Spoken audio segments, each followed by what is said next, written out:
This is an Indianapolis 500 breaking news alert.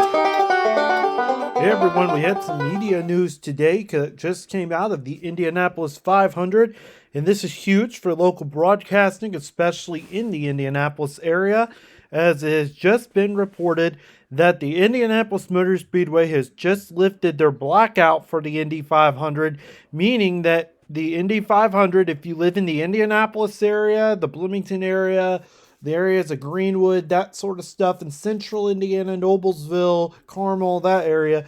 If you are going to, this may also impact those internationally as well. The fact that there will be a capacity crowd at this race, I mean, it's going to be so full in Indianapolis.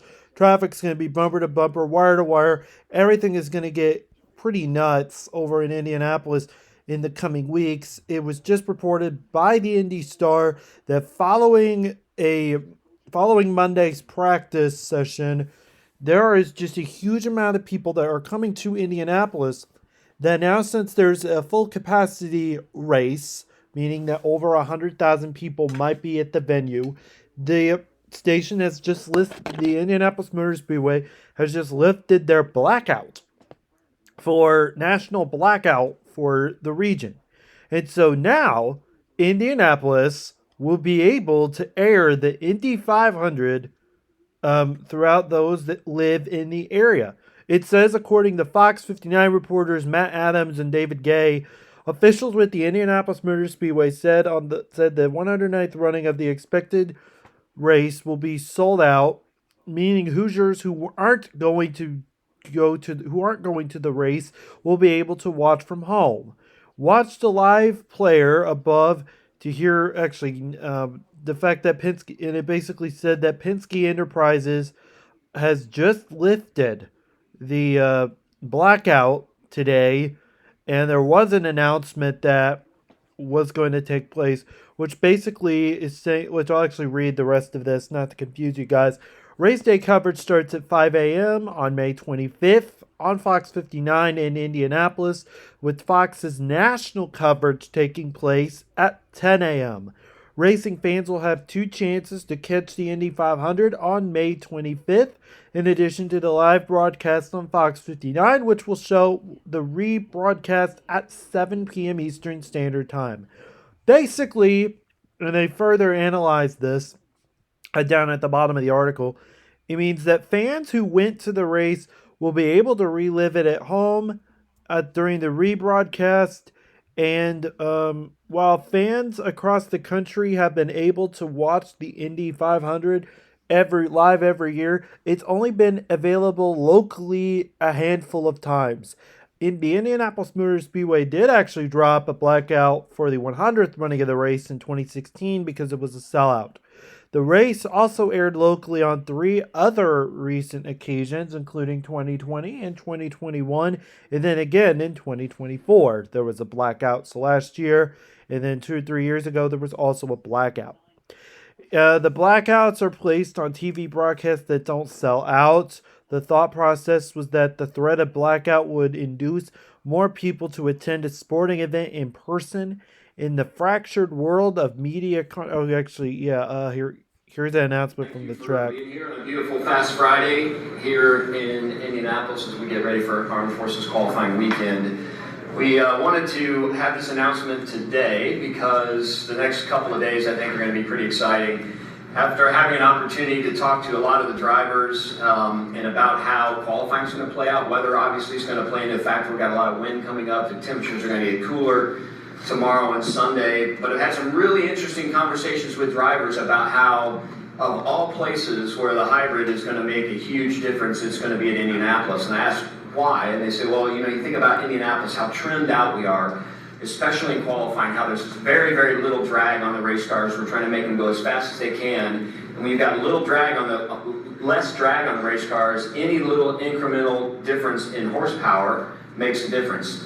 So we're going to see some exciting racing, and the strategies that I've heard from drivers in terms of talking about how to deploy the hybrid vary wildly. So it's going to be fascinating to watch how this goes, but they all will tell you that little incremental piece makes a huge difference. So we want to be really paying attention to that on Saturday and Sunday. So we decided this morning that it was important that we gather everybody together. I've talked to the team here at the Indianapolis Motor Speedway and the IndyCar Series, talked to the team managers. We just sent a note to the drivers. We are really excited to say that sometime between now and the next handful of hours, the Indianapolis 500 for the 109th running presented by Cambridge will have a grandstand sellout. We are we're under 4 digits in terms of tickets remaining, so we wanted to get this announcement out now so that those fans that were thinking about coming, they've got a few hours to get that done. So I certainly think before we get to the end of practice on Monday, it will definitely be done. So we wanted to make sure that we told folks this will be an Indianapolis 500 sellout, which we're excited about. The next question we always get, Mark and I always hear, is what are you doing about the local delay? We will lift the local delay in the Indianapolis market so those folks here in Indianapolis can watch the Indianapolis 500 live in prime time, live when it's run, and then in prime time it will run again. We also know that the Pacers are playing in town that evening, but for a lot of our fans who are here for the race, their tradition when they get home is to go home and watch the Indianapolis 500, and I'm sure people will be trying to figure out how to bounce between a Pacers game, which we hope is a win, and the Indianapolis 500 here locally. So really excited about that. It's going to be a fun time over the course of the next few days, but for the first time since 2016, we have a grandstand sellout. We will continue to sell GA tickets. So those are still on sale for a lot of those folks that buy a GA ticket or folks that come to the Snake Pit, a lot of our younger generation that buy their tickets here over the course of the next week. So we'll continue to sell GA tickets. But we do anticipate very, very nearly 350,000 people here on race day. We will be the second largest city in the state of Indiana inside the racetrack on May 25th. We are really excited about that. But I think Mark has an interesting perspective. We were talking about sort of the journey we've had over the last 5 years to get here, and maybe even a little further than that. Mark, if you want to talk about that journey and how we got here today. Happily, thanks, Doug. But first, I want to thank you.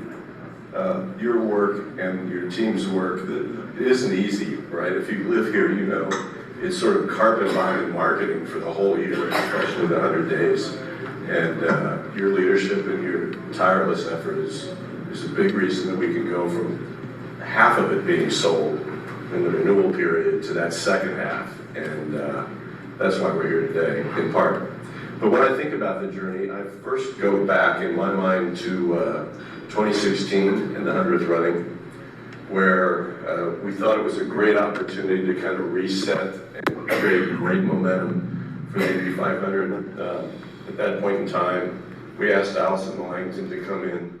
Okay, so that's basically the gist of the entire meeting. It's still going on as we speak, but I think you probably get the general idea that the local blackout, if you do live in the Indianapolis metro area, you live in Bloomington, any of those areas, especially in central and sometimes southern Indiana, you are able to actually watch the Indy 500 as it's going on without the need of a blackout this year. So that's pretty exciting. And then it also said, one thing that struck me was that the general admission tickets, they are still available at this time.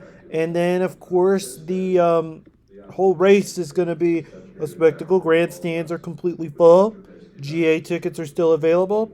And, of course, it's the first time since technically last year that they're lifting the blackout. And then it also occurred 2 other times, as we mentioned, in 2020 and 2021.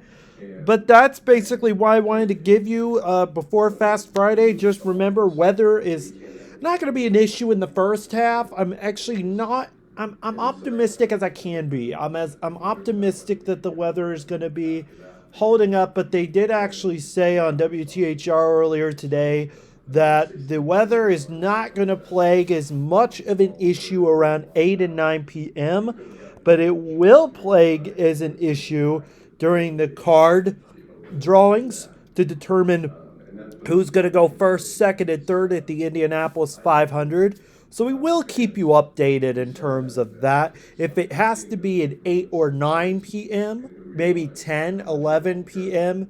podcast start time, or even tomorrow start time, like I mentioned yesterday, the weather might be an issue in this area. We will keep you aware as much as we can.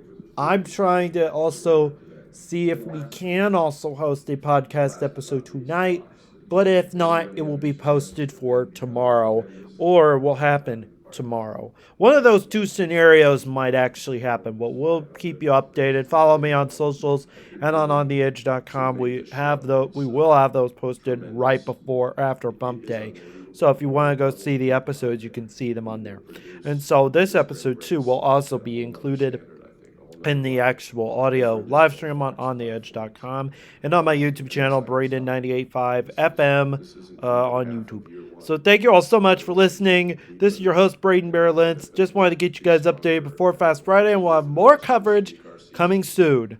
Thanks, and that was it for the breaking news alert at the Indianapolis 500 Motor Speedway. At the Indianapolis 500. Sorry about that.